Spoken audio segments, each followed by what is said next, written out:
Charlie Parsons for the Stomping Ground, powered by Wow Hydrate, as he sips the drip. Quite well done, to be fair. What's going on, mate? Everything's good, mate. You not seen a little WhatsApp? Have you forgotten about your old pal from Simon? Oh, you're so painful. Let's actually get it up. Is it normally WhatsApp or into the DMs? I don't know. Let's show everybody the cringe. Right. Haven't even got your name saved. You actually do, because your profile picture comes up. Okay, here you go. Look. Proper aired recently. Bad. Okay, so this is from May the 18th. Oh no, you asked for those photos. Right. Yeah. It's not looking good, bro. Yeah, but why? Could you not just put a fuck off or something? Okay. Tuesday, would 28th of May. Yeah. You going gym today? Where was that? 5v5. We did. Bear in mind, like this is the response from me, because you've seen the meme where I go, oh, fuck off. Yeah, that one. Yeah. So it's it. You going gym today? This is I'm going to look down and give you my response. You going gym today? Right. Monday, 3rd of June.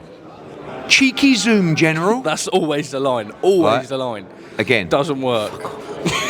Wednesday, 5th of June. General, can we Zoom this week, amigo? You've got to try and be polite, though, innit? Yeah, but it's so cringe. I'd rather you just go, you fat prick, stop ignoring me. I don't think you would, though. No, but no, you're right. Yeah. But I'll give you a clue. It would do better than amigo in general. Sometimes it works. No, but it's cringe, mate. Because because you it's can't schmarmy. say that because you did donate. Charlie. No, but you know what you did? Schmarmy. You called me Charlie there, that's no. You donated to my marathon fundraiser as El General. Yeah. So. No, but okay. Monday, 10th of June. Edward, some WhatsApp profile picture that. There's a new Soccer Aid one. Any chance we could do a bit on Zoom? Yeah, that's a bit more, no. Or I could pop down to the HQ you'd let me before down you go to Puerto Rico. Yeah, no reply. Aired again. Thursday, 13th of June. I think they get the message, Edward. Zoom, prayer emoji, aired. Monday, hi mate, don't suppose I could come and do a bit at HQ tomorrow with you. First one for the Stomping Ground. Aired. I actually feel quite bad. Okay. That's me. Yeah, that's what I'm saying. Could you not just drop a fuck off or something? No. That would go down better. Yeah, sorry mate. How you been? England. It's a tough game today. No, they looked really crap in their last game, Denmark. Yes, but we didn't look amazing. No, I agree with that. But I think the whole thing, I think that, I don't like to always go back to me, but when I played for England, what? What, when you played the offside trap and allowed Stephen Bartlett to score the first goal? Wait, what about the runs? Yeah, so what I'm saying is, the purists. Now, when you talk about Kane, right? When I played for England at Stamford Bridge, my instruction from the gaffer, Lamps and Harry Redknapp and Robbie Williams was, Ed, hold the ball up, lay it off for Defoe, make those darting runs to mug off Ever and Essien, right, and Usain Bolt, right? So when the casual fan says to me, Eddie, you were on for 20 minutes, you only touched it 3 times. They're not. Is that what it was? Yeah, but they're not seeing. They're not seeing the work off the ball. No, like Harry Kane. But this was my instruction. The gaffer never said. So you are comparing your footballing ability to Harry Very Kane, similar. MBE. Yeah, but the gaffer never said to me, Eddie, pick it up, beat Evra down the right, whip it in for Bartlett, or Eddie, duck inside. What's funny? Duck inside, roast Essien, and stick it in the top corner. Because that wasn't my instruction. So if you were instructed to have done that, of course, you would have gone in and scored. That's the key of a versatile player. I've got 2 questions on that before we actually talk about what our job is to talk about. One, you must have been fuming that you didn't get to score against Mr. Bellew when the other team. Well, Defoe only had to lay me in. If you watch it back, I was there. I did think. Were you a But little what bit... I did was I cut across to take Usain Bolt. By the way, done his Achilles, and it was horrible. That was horrible. I wish him all the best. But the way that I was moving the defenders out of the way. If you go back to the ITV commentary, it goes, Hearn, first touch, lays in Defoe. How many times have you watched it back? No, only 50 or 60. But I put in Defoe, he put in Bartlett. It was literally 10 seconds of me being on the pitch, And then the last question on that topic. As a man who is esteemed, holds himself highly, be honest, 20 minutes in... I know what you're going to say. No, what do you think I'm going to say? That I have my shin pads on the wrong way. Oh, no, but I did... That is bad. That is bad. When your numbers come up and there are some people still on the pitch that have played a full match, were you a little bit... Was the pride dented a bit, thinking, I've not properly... Nah, but I actually thought that I was starting to get into it, but you got to give everyone a game, ain't you? You know. So I actually done my foot so bad in the warm-up, and the buzz was unbelievable. I've got to say, it was one of the best things I've ever done. And don't forget, you know, like when you say about the shin pads, I haven't played football for 20 years. You can tell, like, what side of the leg they go on. No, they're only little things like that, aren't they? They're shaped for your legs. You realise, you don't know this yet. When I used to play football, you had the shin pads. They were just all attached to the ankle, right? So you looped it over the foot. It had an ankle protector, then a shin pad, all in one. Now you've got, like, it's about that big. Yeah. And it's like, I don't know, I just stuffed them down my socks. And everyone was mugging me off going, Eddie's got his shin pads on the wrong way. Who knows? Eddie Cash. Exciting, good fight, good this card. This is a really good card. Really good night of boxing. I mean, the two main fights, obviously, Felix Cash against Tyler Denny, such a good fight, European middleweight title. Felix has been out of the ring for 18 months. And this is a really tough fight to come back into, especially into the Lions Den. Good crowd on Saturday. Denny sold bundles of tickets. It's a really good domestic fight. And the middleweight division's really opening up. You know, you've got Carlos Adames, you've got Janibek, you've got Lara. They're all available to bring over. You know, at the same time, it's like we got to look at it and say, this is it for Felix Cash. He's got to win this fight. And I think it's going to be a very, very tough fight. I really do. Co-main event's brilliant. Oh, mate. Such a good Conor Walker against Lewis Crocker. What a war. I love Conor Walker. He's great. I think he's such a nice bloke. And you can't underestimate Charlie. You know when you're a tough fucker anyway. And you know when, if he wins this fight, he will be able to buy himself a house. Like, the next fight's going to be a big fight. He'll buy himself a house. He'll pay off his mortgage, right? And he will put his family in an incredible position.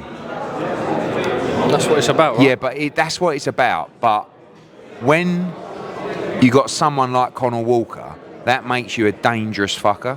Yeah. The bad news for him is that Lewis Crocker is also a dangerous fucker. Yeah. Now, I don't know how tough Lewis Crocker is. He said there, like, I've never had to, no one's taken me there yet. I want to go there. I hope you're the man to do it. But you never find out until you go there. You know, it's a bit like Liam Paro last week. He's undefeated, he's beaten some good level opposition. Till your ball's deep, you never really know how good you are or what you're made of until you get thrown into a situation.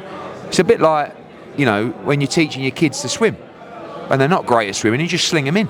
I think it's the greatest. I mean, I know that don't maybe people it's that... It's a roguish analogy. No, but like, you never find out. How are you going to find out? Do you know if your dog can swim? Do you know if your dog can swim? Stick him in a lake and let's find out. Obviously, make sure he's okay. But, you know what I'm saying? But that, for me, that's how I just feel like. Oh, mate. You got to be prepared. Like, and you know what? If you go in the pool and you need to be, you know, helped out, no, you know, but I don't want to go too deep into it. But yeah, this is what I'm saying. It's okay, because what you would have learned during that experience, I bet you next time you get thrown in, you make it to the other side. And that's the same with taking risks in boxing. Just because you get beat sometimes, it doesn't really. But, and I'm not just saying let's just throw people in the pool at all occasions. But when the time is right, when it's time to find out, it's the same. You know the bird, Charlie, right? I'm talking about a tweet, right? Tweet bird. On the branch. You know when they got their little birdie, right? And it's time to fly. It's time to make the jump. Right? Do you understand what I'm saying? It's like, you look at, but you must understand this one. So I'm trying to break it down for the simpletons. Right. But what I'm saying is, you go on that branch and you take your little birdie, your son or your daughter, whatever they do up there, and you say, right, today's the day. And that could be time Saturday. To fly. Now it's going to go one of two ways. You're going to jump off, and you're going to soar into the sky. You might jump off, you might struggle, flutter down, but then you come through and you fly off, or you fall straight on your ass. And that is life. So when you're ready to fly, or when you're ready to, or you think you're ready to fly, try and fly. But the consequences of that will take you to the next step. Maybe you have to try harder. Maybe you struggled, but you come through. Maybe you were just fucking unreal and you're a world-class flyer. Do you know what I'm saying? But this is boxing and this is life. Great analogy. I think that's better for you than throwing your kid in the pool. I agree. I think might be a little bird bit, off the branch might be a little bit more corporate. Listeners a bit more sensible. Devin Haney, damn Matchroom, nasty work that you didn't bid. Have you spoke to him? The camp thoughts? I mean, I don't. You know, fighters not think they're clever being free agents, but you can't have it both ways. You know, the security of having a long-term deal from a promoter means that someone has got your back 24/7. Well, it is in my case. But also, more importantly, someone has an obligation, good fight, bad fight, to make sure you're protected and make sure you get paid. Right? What you can't do is want to be a free agent and pick and choose when it suits you what you do. Because when you do that, guess what? I do the same. I get to pick and choose what I bid for. I've got no obligation for you to bid. Listen, I like you. You're my mate. I'll always try and help you out. But on a business level, I ain't doing my conkers on a fight like Haney, Sandor Martin. No, thank you. Now, if you're under contract to me, will I do $1 million in cold blood? Yeah, maybe. Guess what? Because I've got a promise and I won't let you down.